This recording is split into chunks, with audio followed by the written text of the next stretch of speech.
The highlight of the week, sponsored by Dave Franek Auto. Looking for that first car for your son or daughter? Don't panic. See Dave Franek. We go to the top of the first at High Point High School, and Kittatinny's threatening with runners on first and third, and it's Mike Despoto with the RBI single to left to chase home Casey McCardle, who reached on an error, and it's 1-0 Kittatinny.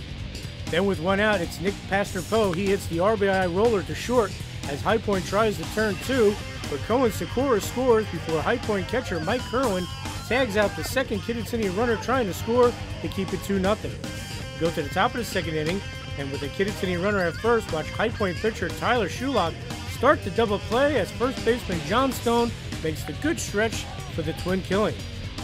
All right, bottom of the second we go, and watch Joe Rapazzi and Kittatinny get the inning-ending strikeout to protect the Cougars' 2-0 lead. We move to the top of the fourth, and it's Mike Despoto again with the single to left for Kittatinny as he makes the big turn at first. Then with Despoto on second, watch Nick Pastor-Poe. His sinking line drive drops in right field, and the Cougars have runners on the corners. And it's Kyle Potton with the clutch line drive RBI single to left to chase home Despoto, and Kittatinny has a 3-0 lead over the Wildcats. Kittatinny would make it 4-0 on a bases-loaded walk before the Cougars score another run here on the High Point error, and they're up 5-0. And the Cougars keep the inning going here as Joe Rapazzi rips his bad hop 2-run double to left to push Kittatinny's lead to 7-0. And it's Mike Despoto again as he continues his big game with this hit as he rips the 2-out 2-run single to center as David Moyer and Joe Rapazzi score, and it's all Kittatinny 9-0. And High Point finally ends the inning here. Watch shortstop Brandon Carr make the diving catch at short, and High Point trails 9-0. Okay, Kittatinny starter Joe Rapazzi was in a groove as he ends both the fourth and fifth innings with strikeouts to keep it 9-0. We go to the bottom of the seventh, and High Point needs some hits, and John Stone wraps this ground ball single to center for the Wildcats. Then watch Mike Regnetti put a charge into this pitch as he clubs this triple to the corner and left as Stone races around to score, and High Point is on the scoreboard, but they trailed 9-1. And the Wildcats make it 9-2 here on this infield number by Matt Valenti as Regnetti scores, and Valenti's safe at first. But Joe Rapazzi caps his complete game gem here with the strikeout for Kittatinny as the Cougars top their old SCIO rivals 9-2.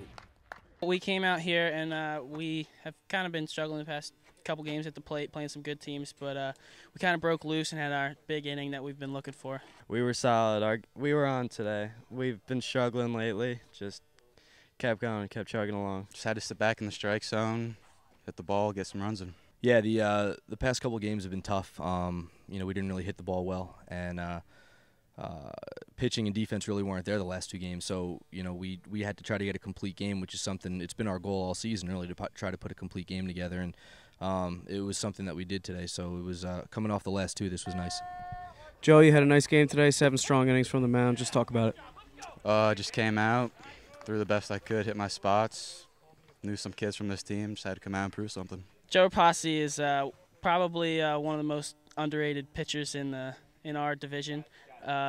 He's been pitching against some good teams, and I think if he keeps pitching like this, we could, if we make it to states, we could make a run in it. Joe always comes up big. He's, like Poe said, one of the most underrated pitchers in our conference. He's good. He does what he's supposed to do. Joey had a great all-around game. This is something that we've been waiting for him on the mound to do something like this, and he threw real well against Jefferson a couple of weeks ago. And today he was just locating his pitches, which were which is big.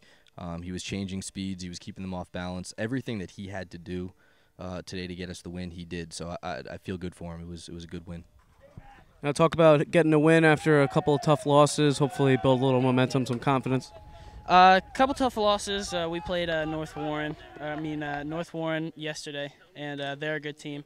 And we played North Hunterdon the game before, and 20th in the state. We went in there and gave them a run, but we fell short both games. But today we just broke loose. Hit the ball well. Got a good couple innings, 7 innings there from Joey. And overall, we played well. Everything's a learning experience. So, we just talk about, not getting too far ahead of ourselves.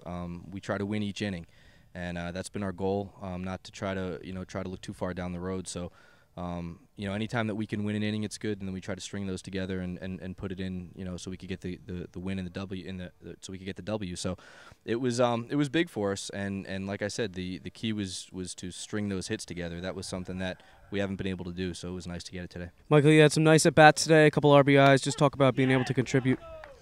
Just trying to put the ball in play somewhere hard, like just trying not to pop up. Been struggling last couple games. Just trying to put it hard in play. Definitely. Like I said, we've been struggling a little bit, but just keep chugging along. Victories give us some confidence. Confidence turns into more wins. Yeah, hopefully we can just keep going off this, keep rolling. I mean, it's a win.